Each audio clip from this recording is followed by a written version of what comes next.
Hey, Scruffy. Wow, you're already. Yeah, can't see you there. Guess I'll come out. How you doing? Okay, gonna put the food down, close the door, put the glove on.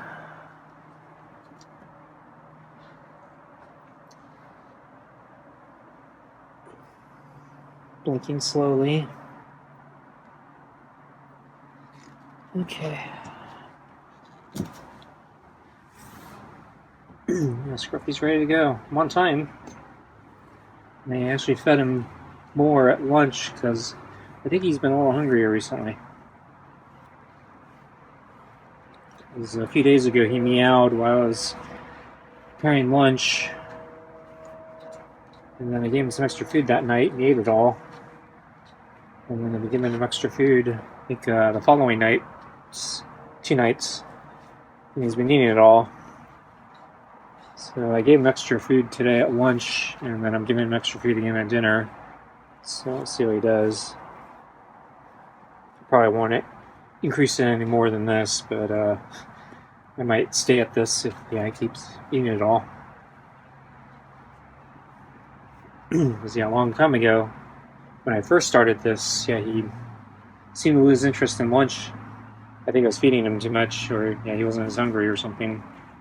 And when I fed him more, he was less engaging. So he had to be a little bit hungry at dinner to engage me.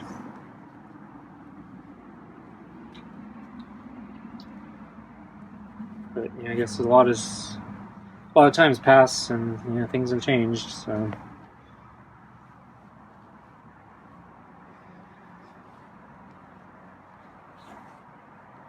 anyway, I've had a busy afternoon. So first thing is the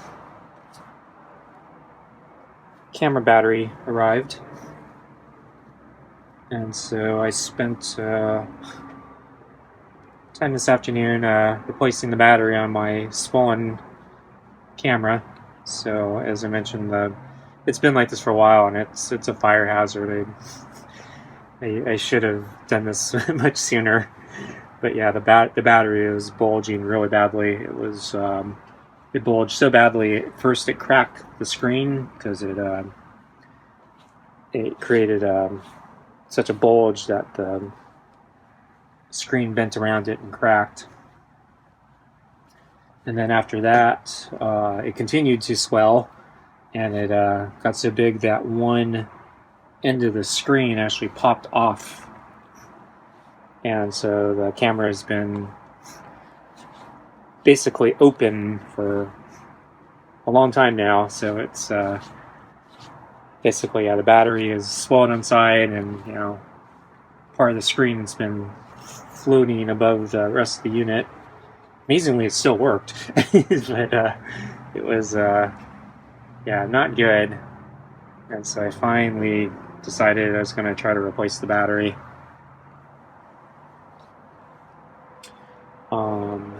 So it was harder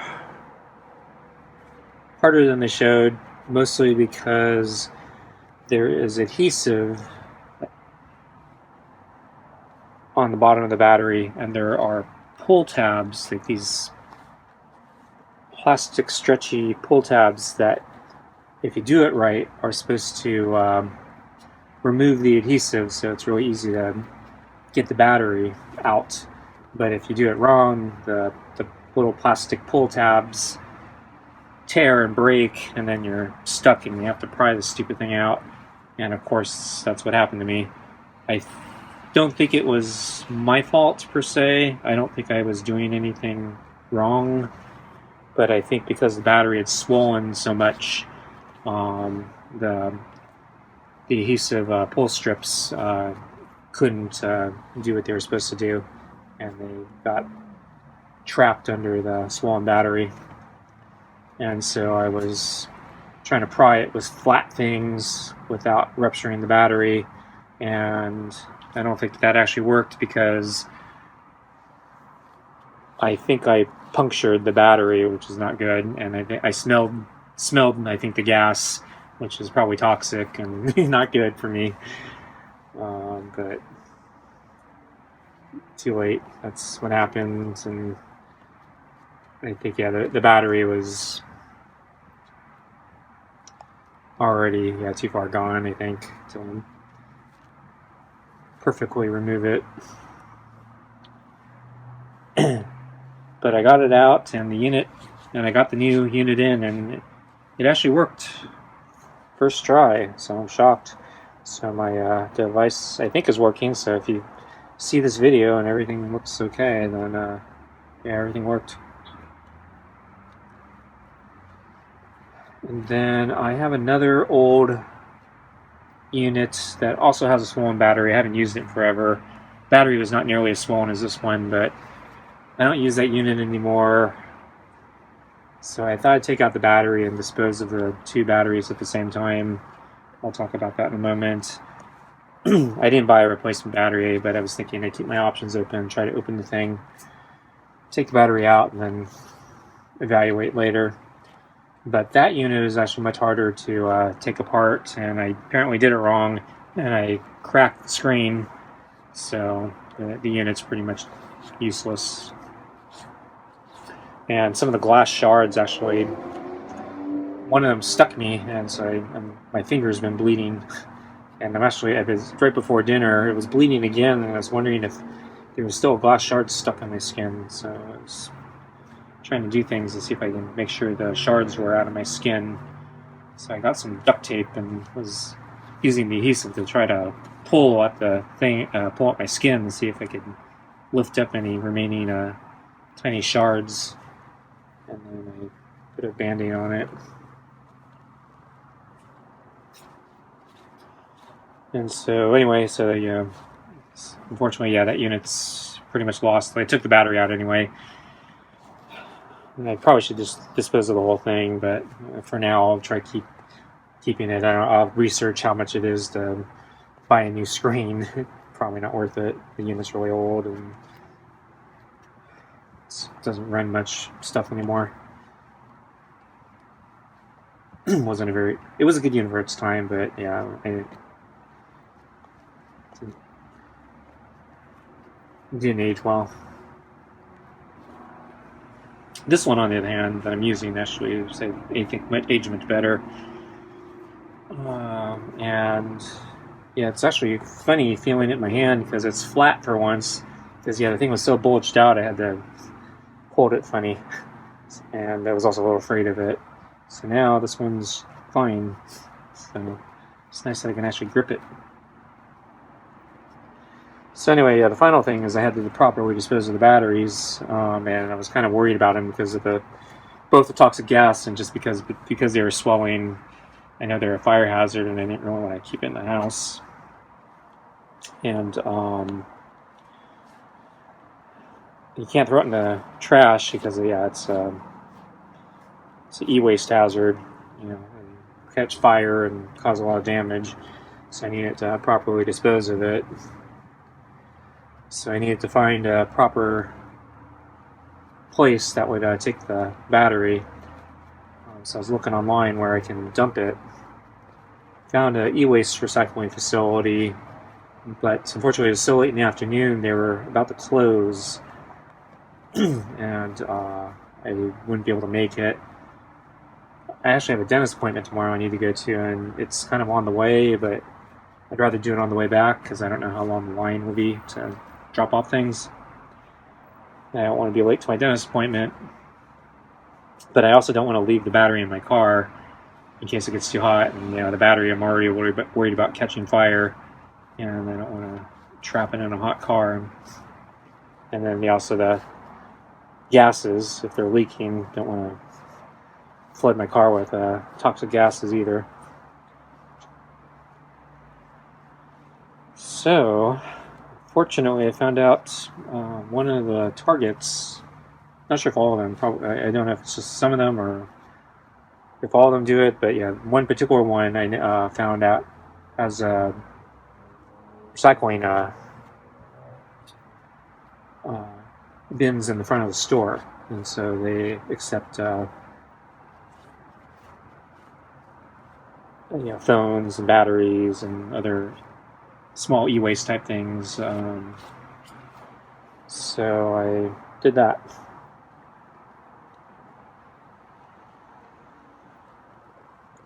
It's about food time here. Okay, let's get food. Oops.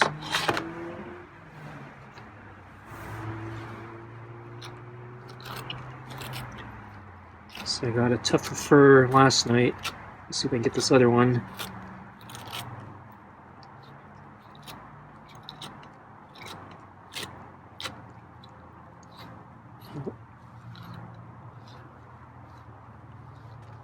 Not coming off tonight.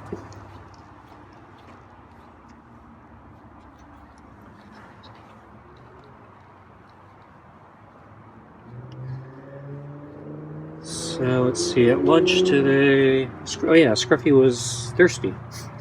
So in addition to giving him more food, so during the middle of pets, he actually walked away towards the plate, and he's been doing that for the past couple weeks. So he walks past me, goes to the plate, indicates I think he wants his food now, but I make him go through a little more pets. But this time he went to the water bowl afterwards, and he actually took a drink. Usually he doesn't take a drink. I think just once he took a drink beforehand and then came for pets, but generally he doesn't take a drink.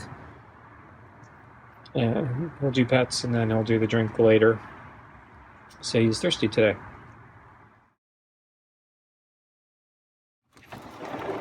Hey, Scruffy. Came to the door.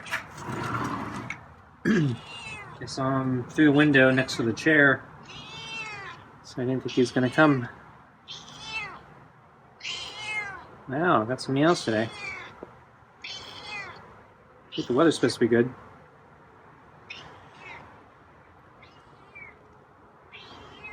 Wow.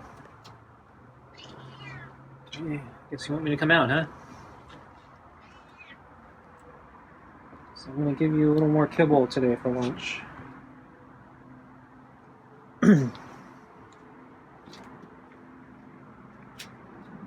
Scruffy, past few nights has been eating more food.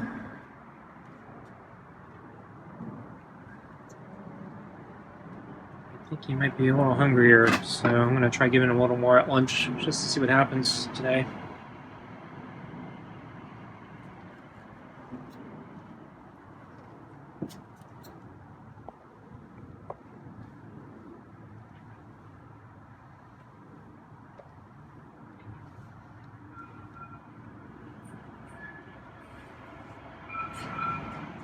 And in the bushes again. See the leaves on your tail.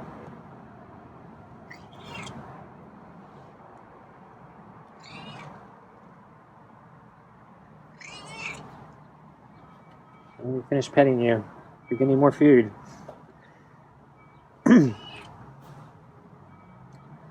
Scruffy's getting impatient.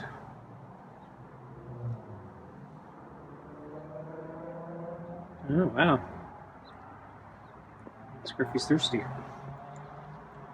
don't think I've seen him take a drink before.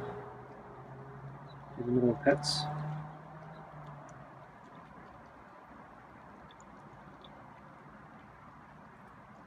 It's not that hot.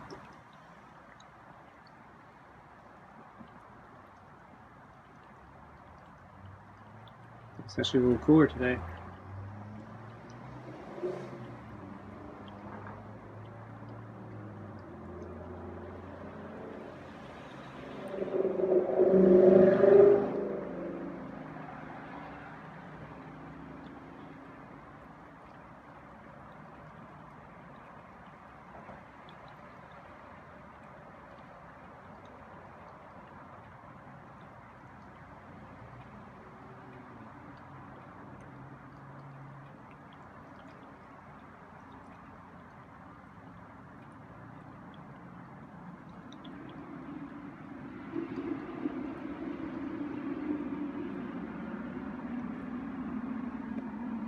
back to pets.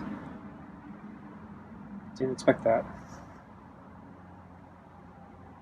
I'll give him a few more pets and then I'll give him his food.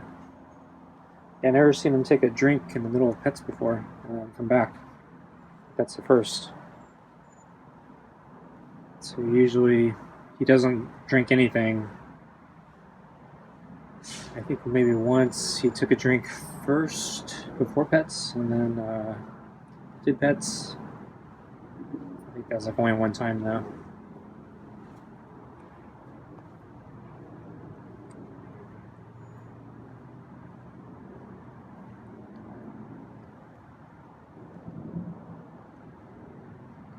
Okay, let's get your food. And there's a bunch of water in your food. So you get more water.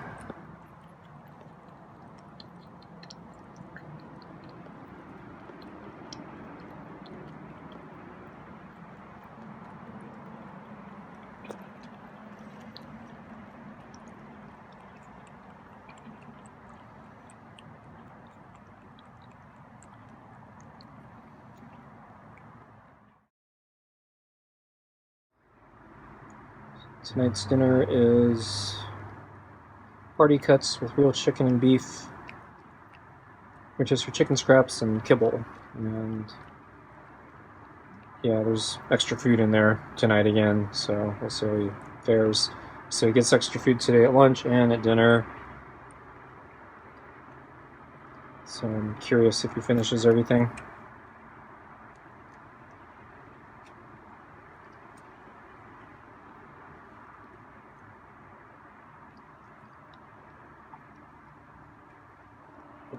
So yeah, I took the batteries to Target, and yeah, I found the bins at the front of the store,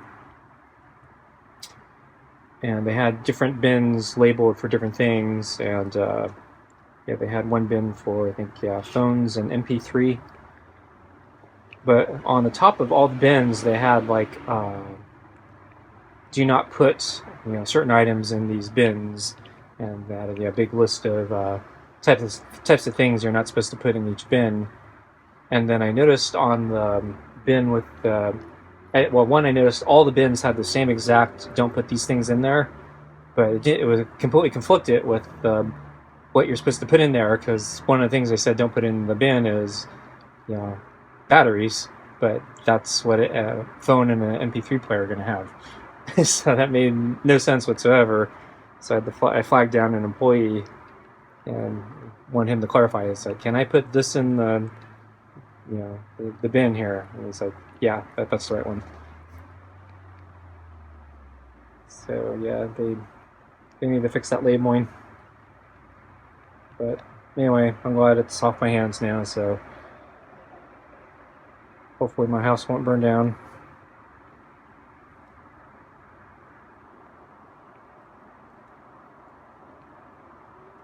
So yeah, I've been babying the device for a while now. So every night before I go to sleep, I make sure to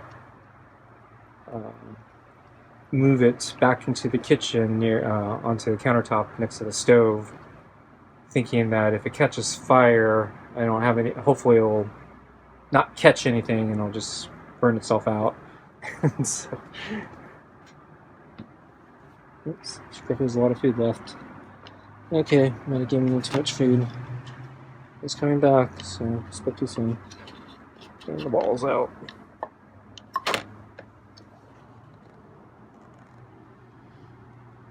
So yeah, the other thing that came in the mail today was the hardware screws for that new that used bicycle rear bicycle rack that I'm gonna put on my old bicycle so I can get some pannier bags and try to do grocery shopping with my bicycle.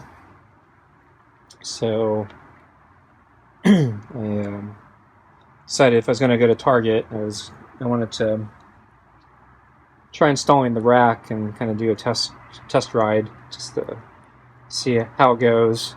I don't have any pannier bags yet, so I can't actually haul anything, but I thought, you know, just getting the rack installed and making sure it, you know, doesn't come off, and I don't, you know, I don't, you know, my legs don't accidentally strike something or something like that on the rack or something, and just make sure I have all the parts. So put that together and took my old bike for a ride to Target, and yeah, for the most part, I think it's going to work. I didn't put the rack on quite straight, so it's actually drooping a little bit downwards, but there's still plenty of clearance for the tire. I don't know how it's going to be with the actual bags on it, but one thing I was concerned about is if my heel is going to strike the pannier bags, because the way the holes line up, if I let it tilt that way, I think I get more clearance from my heel to where the bags will be. But just eyeballing it, I think I actually have quite a bit of clearance, so I might not even need to worry about that. So I'll probably make some adjustments once I buy a actual pannier bag and give it a try. But all in all, yeah, I think the rack's looking promising.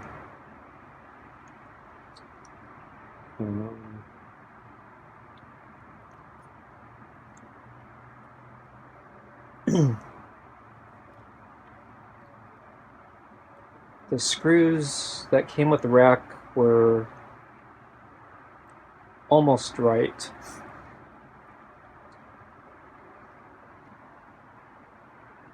There were 5 screws in there, and I think I used the screws the wrong way, but I needed to do that for my bike.